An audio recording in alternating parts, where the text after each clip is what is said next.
BPF को गादबनानै आखौ UPPL फैबाय UPPLआबो नै 5 बोसोर फुरा जानो थांगासिनो दं दा दासिमबो बिथांमोनहा खामानि मावगासिनो दं नाथाय जेरैबायदि खामानि जानांगौमोन जों बे खामानिखौ जानाय नुवाखै दिनै जोङो बे मेलखौ लानो गोनां जादों फैगौ इलेक्शननि थाखाय BTRआव इलेक्शन खाथियाव फैगासिनो दङ बेनिखायनो जोङो प्रत्येक जिल्ला जों क'क्राझारनिफ्राय आरम्भ खालामनानै आप टु उदालगुरि डिस्ट्रिक्टसिम जों लाबोगासिनो दं दिनैहाय बेवहाय जोङो स्निथि जाबाय स्निथि खेबनि थाखाय जों उदालगुरियाव लादों दा बेवहाय जोंहा गोबां मावनो गोनां दंसोगारो फैगौ इलेक्शनाव जों बाहागो लागोन जों बिनि थाखायनो लागोन जे BTRआव एबा BTCआव जेरैबायदि माने खुंनाय जानांगौमोन बे खुंनायखौ जोङो गोजोननाय मोनाखै जायनि थाखाय भटार्स पार्टी इन्टारनेशनेलआ ओंखारबोनो बाध्य जादों भटार्स पार्टी इन्टारनेशनेलनि मोनसे सरकारनि प्रयोजन दङ BTRआव मानो होनबा जों 17 बोसोर माबानि हाग्रामा महिलारिनि BPFखौबो जों नुनो मोनबाय 17 बोसोराव मा जाखो मा जादिया जों बेखौ मोनथिजोब्बाय आरो बिथांमोननि दारै जे आरो माबा मोनसे गोदानै जाबावनांगौ दं जों बेखौ नुनो मोनाखै बा जों जागोन होननानै आसा खालामनो हाया बिनि उनावहाय BPFखौ गादबनानै आखौ UPPL फैबाय UPPLआबो नै 5 बोसोर फुरा जानो थांगासिनो दं दा दासिमबो बिथांमोनहा खामानि मावगासिनो दं नाथाय जेरैबायदि खामानि जानांगौमोन जों बे खामानिखौ जानाय नुवाखै जायनि थाखाय जोङो दिनैहाय भटार्स पार्टी इन्टारनेशनेलआ जानजि खाफ्रानानै ओंखारबोनो बाध्य जादों बेवहाय जोंहा जेसेबां रायजोफोर दङ बे BTRआव जाति जनगोष्ठी जेसेबां दङ प्रत्येकनि उन्नयननि थाखाय प्रत्येकनि माने रांखान्थि उदांस्रिनि थाखाय जोंहा मावनांगौ खामानि दं बिनिखायनो जोङो गभर्नमेन्टनियाव जोङो डिमान्ड खालामदों जे जोंनो जनमरि आयनि 50% जाहा जिथु मोननो गोनां दं भट होनायनि मुङै जों बेखौ जोङो बिगासिनो दं 2011 सनाव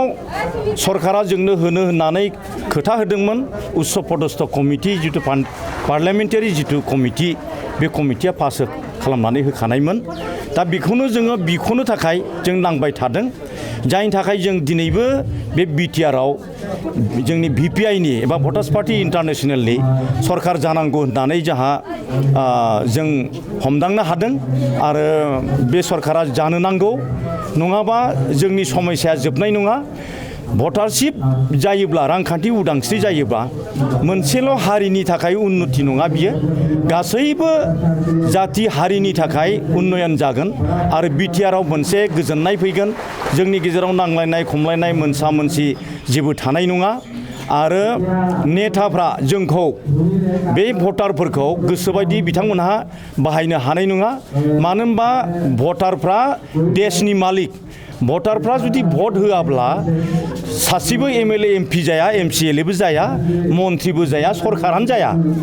बिनिखायनो भटार्स पार्टी इन्टारनेशनेलआ भटार्सफोरनि खोथाखौ प्राधान्य खालामनानै जोङो ओंखारबोदों जाहाथे BTRआव थानाय रायजो राजाफ्रा बयबो जाहाथे रांखान्थि उदांस्रि जायो बयबो जाहाथे मोजाङै थांनानै थानायनि बेबस्था जायो आरो जोंनि गेजेराव गोबां फरायनाय बेलायावबो गोग्लैसोनानै थानाय गामि गांखंआव जों नुनो मोनदों गोसोबायदि बिथांमोनहा फरायनो सुबिदा मोनाखै रग बियादि जायोब्ला मोजां चिकित्सालयाव थांनानै मोजां फाहामसालियाव थांनानै मोजाङै फाहामजानो मोननायखौ जों नुनो मोनाखै जायनि थाखाय जों बुंदों जे सरकारि हस्पिटाला गासैबो माने सुबिदाखौ होनो नांगौ आरो जोंनि रायजो राजाफ्रा जाहाथे मोजाङै जाहाथे जों चिकित्सा मोनो बा देहा फाहामनो जाहाथे सुबिदा मोनो आरो बिनिफ्राय जोंनि गेजेराव गोबां जों प्राइभेट स्कुल नुनो मोनबाय जाय प्राइभेट स्कुलनि थाखाय सरकारि स्कुला थैनो हमबाय सरकारि स्कुलाव मोजाङै क्लास जालिया जेरैबायदि बिल्डिं जानांगौमोन जेरैबायदि लोंनाय दैनि बेबस्था थानांगौमोन जेरैबायदि फरायनायनि मोजां बेबस्था थानांगौमोन बेफोर गासैबो बेबस्था मोजां नङैनि थाखाय दिनै थाखा फैसा गोनां रां रुफा गोनां धनि मानसिफ्रा मालाय प्राइभेट स्कुलाव होनानै बिथांमोननि फिसाला फिसाजोफ्रा बिसोरो गोरों गोरा जाबाय नाथाय जोंनि बे गोग्लैसोनानै थानाय जा हालुवा जाम्बा रायजो राजाफोरनि फिसाफ्रा LP स्कुलाव फरायनानै जेरैबायदि माने गोख्रों जानांगौमोन बेबायदि बिथांमोनहा गोख्रों जानो हायाखै बिनि थाखाय जों दुखु नांदों बेनिखायनो सरकारा सरकारि स्कुलखौ जाहाथे प्राधान्य होयो बेखौ जाहाथे मोजाङै खालामो बयबो जाहाथे फरायनायाव माने सुबिदा मोननो हायो जिखुनु कम्पिटिटिभ एग्जामफ्राव जाहाथे जोंनि गथ' गथायफ्राबो जाहाथे देरहासार जानो हायो जों बेखौनो हास्थायदों जाहाथे सरकारि स्कुला जाहाथे मोजाङै जाफुंनो हायो आरो जुदि सरकारि स्कुलखौ लाखिनो गोसो गैयाबा कमप्लिटलि प्राइभेट खालामजोबनायानो मोजां आरो जुदि प्राइभेटखौ जुदि बाहायोब्ला बिदिब्ला कमप्लिटलि प्राइभेटखौ जालदाब गारनानै गासिबो सरकारि स्कुलखौ बै प्राइभेट स्कुला जेरखम जागा जोमगा खालामो गासिबो फेसिलिटिस होयो बेबादि फेसिलिटि होनायनि बेबस्थाखौ गभर्नमेन्टआ खालामनांगौ आरो जों बेखौ जोंनि सरकार जायोबा खालामनो थाखाय जोंहा थांखि दंखायो जों खालामगोन आरो रांखान्थि उदांस्रिनि थाखाय जों नांलांबाय थागोन आरो बिटिआर ओनसोलाव जोङो भटार्स पार्टी इन्टारनेशनेलनि गभर्नमेन्ट दानो थाखाय जों 40टा सिटआवबो जों केन्डिडेट होनानै एबार इलेक्सनखौ गेलेनो जों सानदों आरो निस्सय रायजो राजाफ्रा जोंखौ सहयोग होगोन आरो होनो ओंखारबाय थादों बिभिन्न दल संगठननिफ्रायबो बिथांमोना दिनै जोंजों सावरायगासिनो दं आरो जोंनो खबर हरगासिनो दं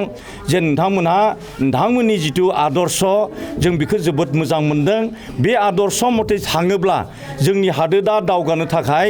बारा सम नांनाय नङा आरो बयबो आलो गोजोनै सुखु सान्थियै थांना थानायनि मोनसे बेबस्था जागोन जोंनि गेजेराव नांलायनाय खमलायनाय थानाय नङा सिखाव दखायत थानाय नङा